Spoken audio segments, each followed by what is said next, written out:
Dəmir Yolu Vağzalında əsaslı təmir tikinti işinə başlanılıb. Artıq bəzi işlər başa çatmaq üzrədir. Vağzalın dam örtüyü dəyişdirilib, qapının girəcəyindəki beton piltələr dağıdılıb. İşin gedişatından hiss olunur ki, şüşəbənd sökülüb yenidən tikiləcək. Burada görülən işlər onu deməyə imkan verir ki, hələ təmir işləri bu yaxın vaxtlarda sona çatan deyil. Lakin Tresin iş icraçısı 3 ayədək işi təhvil verəcəklərini bildirdi.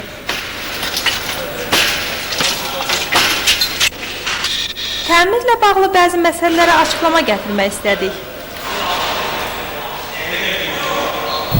Təmirin Dəmir Yolu Nazirliyi Tikinti Tresti tərəfindən aparıldığını öyrəndik. Lakin rəisi yerində tapa bilmədik. İş icraçısı isə bizə məlumat verməkdən imtina etdi. Səbəbini isə belə göstərdi ki, hələlik bu iş layihə işidir. Burada görülən işlər isə bu işin artıq layihə işi deyil, smeta işi olduğunu sübut edirdi. Ancaq bizə nə üçün müsahibə verilmədiyinin səbəbini aydınlaşdıra bilmədik.